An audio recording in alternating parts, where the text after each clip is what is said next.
One whisper that wasn't a whisper changed everything at gate 14. Okay, so honestly, I thought I was being quiet. I genuinely did. I was proper mortified. The whole terminal heard and I wanted to vanish.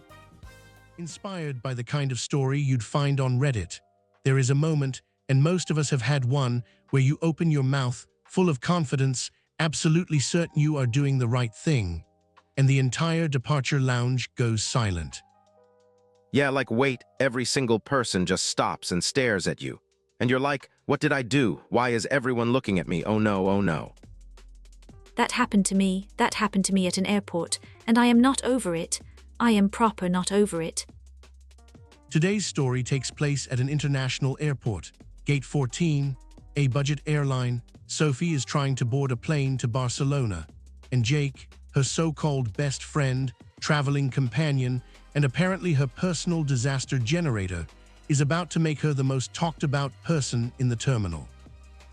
Okay, so, in my defense, and I really need you to hear my defense before you judge me, I was trying to help. He was not helping. He was absolutely not helping. Set the scene for us. Where are you both? What's the situation? So we'd been in the airport for like 3 hours already, right? Because Sophie is.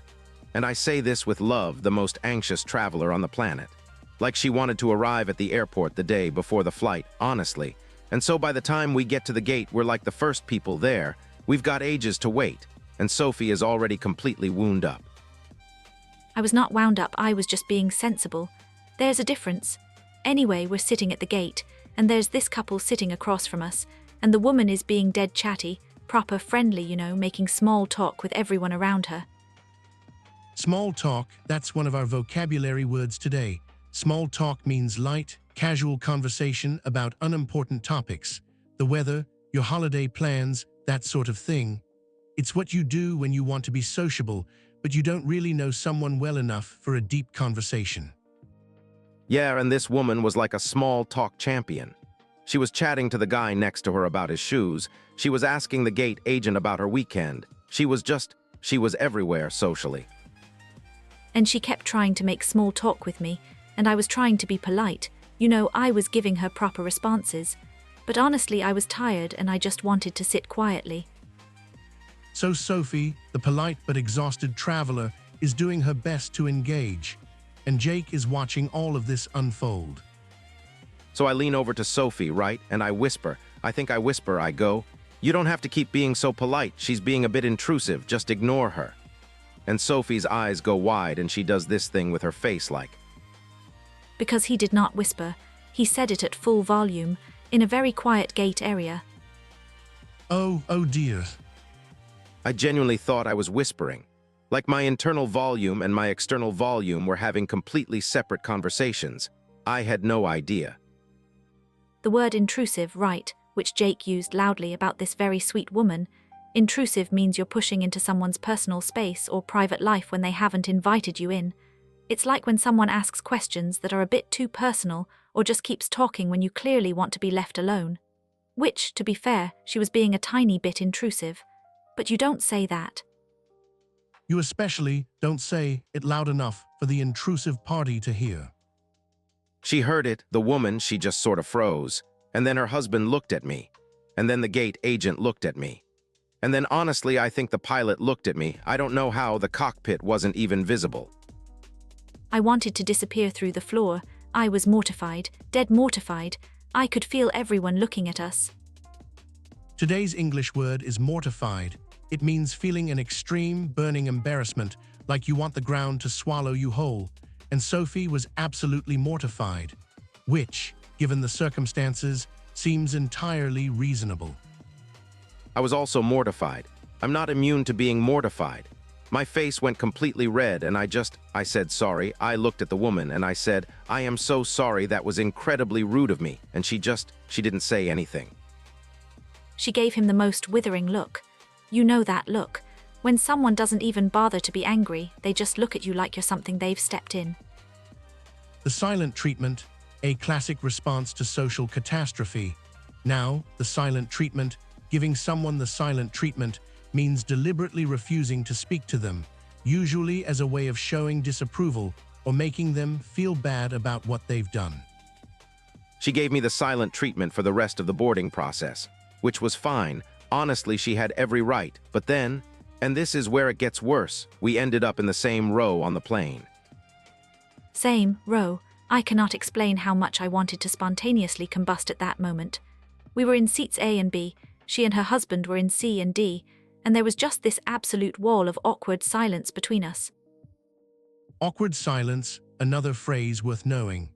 An awkward silence is a pause in conversation that feels uncomfortable, usually because something embarrassing or sensitive has just happened and nobody knows what to say. Most people will do anything to break an awkward silence. And I tried to break it. Like, I turned to the woman and I said, "Okay." I said, "So, are you going to Barcelona for a holiday?" Which, looking back, was maybe not my finest conversational opener given the context. He tried to make small talk. After the intrusive incident, he tried to make small talk. What was I supposed to do? Sit in silence for 2.5 hours? Yes, that is exactly what you were supposed to do. For our listeners, when you have caused a social blunder of this magnitude, the correct move is generally to read the room. Reading the room means understanding the mood and atmosphere of a social situation and adjusting your behavior accordingly. Jake, it's fair to say, was not reading the room. I was reading the room. I was reading a different room. I was reading a room where everything was fine. He was not in that room. That room did not exist. So the woman, how did she respond to Jake's valiant small talk attempt? She said, and I will never forget this, she said, "We're going to Barcelona, yes. We prefer the company there." And then she put her headphones in. I made a noise. I don't know what noise. Something between a laugh and a sob. Jake just kind of deflated in his seat like a slowly punctured lilo. I deserved it. I fully deserved it. That was a devastating comeback, and she delivered it perfectly. Now, Sophie, you were mortified. You'd been handed this catastrophe entirely by Jake. What did you do for the rest of the flight? I spent the entire flight trying to look approachable and kind, right, so that this woman would see I was a decent person and that Jake didn't speak for me. I kept smiling whenever she took her headphones off. I helped her pick up a pen she dropped. I was basically auditioning to be her new best friend. She was being so unbelievably sociable to make up for me being the opposite of sociable. It was like watching someone try to put out a fire with a very small cup of water. Sociable. To be sociable means to be friendly, open, and comfortable in social situations, enjoying the company of other people. Sophie was desperately trying to come across as sociable. Jake had temporarily made that very difficult. Did it work though? That's the thing. By the time we landed, she had actually warmed up a bit. She saw me helping this little kid in the row in front with their seatbelt, and she smiled at me. A real smile. See, it worked out. Sophie's warmth and charm won through in the end. I am not the villain of this story.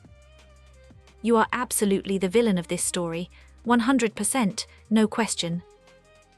I think what we can take from this, if we're being generous to Jake, and I'm not sure we should be, is that airports are genuinely one of the most socially intense environments there is. Everyone is stressed. Everyone is tired. The social norms are compressed and heightened.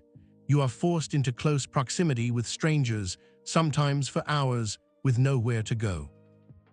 Exactly, it's like a social pressure cooker, which is why you have to tread carefully, which I did not do, but still, the environment was against me.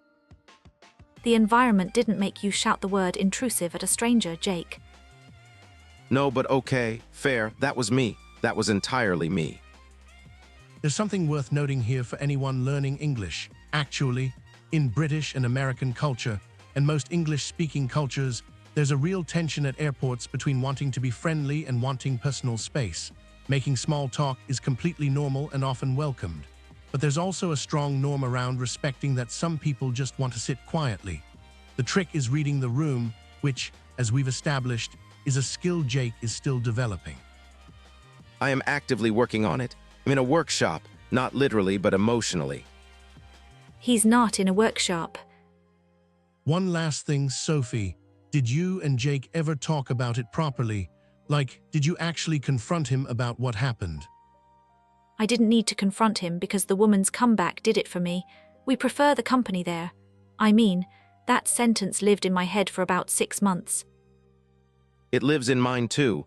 Every time I'm about to say something in a quiet public space, I hear it. We prefer the company there. It's my villain origin story. And that, everyone, is where we leave today's story.